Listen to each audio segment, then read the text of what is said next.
Non, c'est pas ce qu'on m'a dit. On m'a dit Abidjan est la capitale du rire. On m'a dit Abidjan est la capitale la plus chaude. Abidjan, est-ce que ça va? Ah ouais, super, je me retrouve à Abidjan.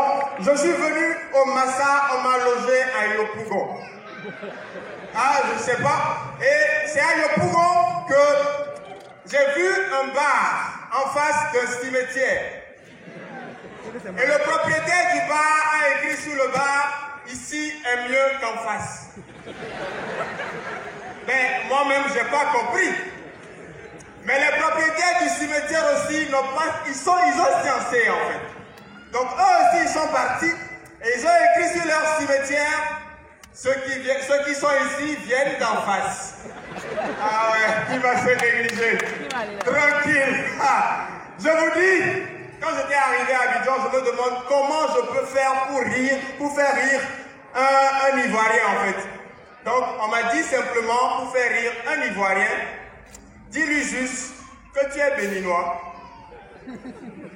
Et donc, si vous ne le savez pas, je suis béninois.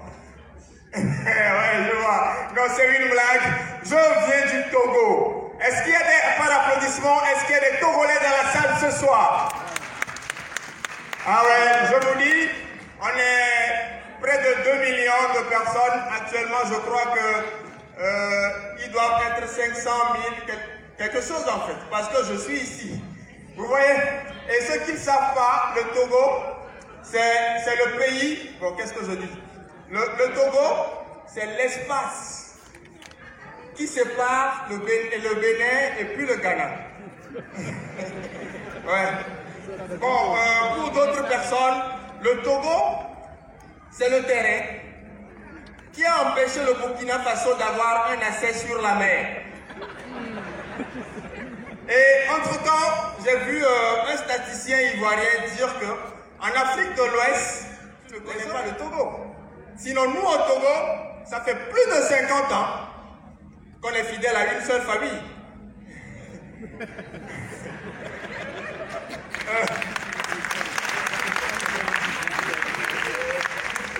Au fait, le truc, c'est que nous, au Togo, on a connu le Père, on a connu le Fils, et on attend le Saint-Esprit. Ouais. Et ça va venir, on est sûr de ça. Et au-delà d'être Togolais, je suis humoriste. Mais malheureusement, c'est le seul métier que tu ne peux pas dire à ta belle-mère. Ouais. Parce que tu vois, être humoriste, c'est le seul métier, quand tu le dis à quelqu'un, la personne te demande, mon frère, tu fais quel métier? Tu lui réponds, je suis humoriste. Mais moi, je n'ai jamais compris la seconde question qui vient en fait. Bon, à part ça, tu fais quoi exactement? Mais moi, je n'ai jamais compris le truc en fait. Et vous voyez, même dans ma belle famille, la dernière fois, j'ai dit à ma belle-mère, elle m'a posé la question, tu fais quoi dans la vie? Je lui ai dit, je suis humoriste en fait. Et elle me repose une autre question, dans quelle entreprise? J'ai jamais compris le truc en fait. Et vous voyez, même ma femme, elle doute de mon travail. On était en belle famille, et on lui a demandé, ton mari, il fait quoi comme boulot? Elle a gratté un peu la tête et dit, ah, tanti, sinon, il est gentil. Ah ouais. Mais vous savez, ce soir, ce qu'on va faire, si vraiment, je sais qu'il y a beaucoup d'hommes plus que de femmes. Est-ce qu'il y a vraiment des hommes dans la salle ce soir? Est-ce qu'il y a des hommes dans la salle ce soir? Et à vous les hommes, quand tu es homme, il y a un jour qui est spécial dans ta vie. C'est quel jour en fait? Le jour le plus important dans la vie d'un homme. Pardon? Ah, ouais, je vois un peu là où tu veux faire référence. Ouais, le jour le plus important dans la vie d'un homme. Pardon, le jour de mariage. Non, nous on n'a pas cette ambition en fait. Ouais. En fait, le jour le plus important dans la vie d'un homme, c'est le jour où une fille vient chez toi pour la première fois. Ah ouais, les gars, ils sont derrière. Ah ouais. Merde, je vous dis, nous les garçons, on n'a pas l'habitude de balayer la chambre. Mais le jour là, on balaye, on rebalaye la chambre. On aspire même les graines de sable avec le nez. Ah ouais, c'est ce qu'on fait avant que vous ne veniez. En fait, quand tu as rencontré la fille, elle t'a dit que à 8 h. Déjà à 5 h du matin, on est debout. On arrange la chambre. Et entre-temps, tu payes 2 canettes avec une bouteille d'amuse-gueule. Elle t'a dit qu'elle serait là à 8 h. Déjà à 7 h 30, tu es prêt. Et on met un drap occasionnel. Ah ouais. Vous connaissez le nom du drap? C'est le drap occasionnel. Et là, 7 h 30, 7 h 40, tu t'étales dans le canapé. Et on met une musique. Souvent, c'est du zouk. Ce soir-là, on va danser, toi-même tu sais pourquoi. Hey, on finit ensemble, toi et moi. Il est 8 h. C'est en ce moment que tu entends coco. Mais nous les garçons, quand on entend ça, on ne se lève pas. C'est une stratégie. Et ça marche.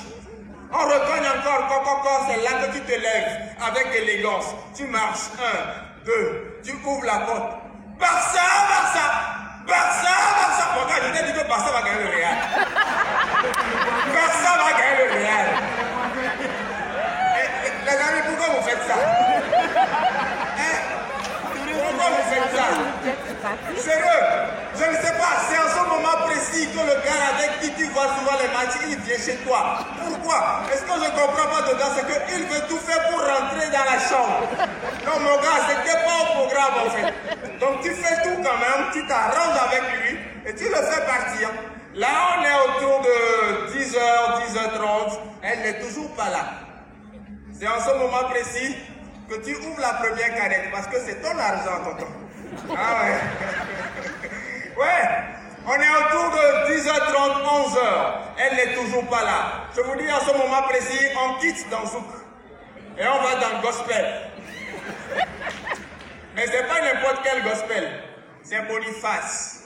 Seigneur Jésus, acclame ma victoire. Je vous dis en ce moment, plus croyant que nous, il n'y a pas. Tu me l'as promis, papa. C'est pas papa qui t'a promis. C'est lui qui a dit que je serais là. Ouais. Là, on est autour de 13 h. Elle n'est toujours pas là. Là, le désespoir commence par naître un peu. Et c'est à 13 h 30 que tu entends coco. Je vous dis, de toute façon, donc, cours pour aller ouvrir dans ce moment-là. Tu cours, tu vas, tu ouvres la porte. Tonton, on est venu regarder télévision. Ce sont tes nièces et tes neveux qui sont venus regarder la télévision, c'est toi. Franchement, est-ce que c'est un mal d'acheter la télé? Hein? Mais quand même, tu t'arranges aussi avec eux et ils partent. Là, on est autour de 16 h, 16 h 30. Elle n'est toujours pas là. Là, c'est le désespoir total. Et c'est en ce moment que tu ouvres la deuxième canette. C'est toujours ton argent, tonton. Ouais.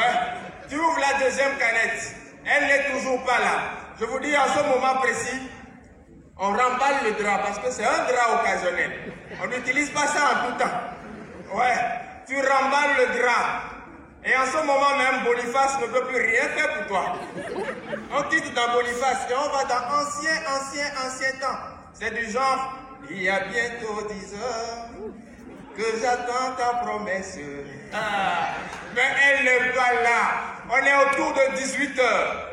C'est en ce moment précis que tu entends coco. Mais je vous dis, façon dont tu es énervé. Façon dont tu es énervé là. On ne répond pas, on crie. C'est qui? Je dis c'est qui, ma? Applaudissez pour les femmes quand même. Elle ne répond pas. Et c'est à ce moment précis que tu te lèves, tu vas, tu ouvres la porte. Elle est enfin là. Ouais. Elle t'a dit qu'elle serait là à 8 h. Elle est là à 18 h. Bon, mon frère, entre nous, ce n'est que 10 h de différence. Je ne veux rien. L'essentiel, c'est qu'elle est là. Elle est là à 18 h avec sa meilleure amie. Bon. Les femmes, on vous a fait quoi?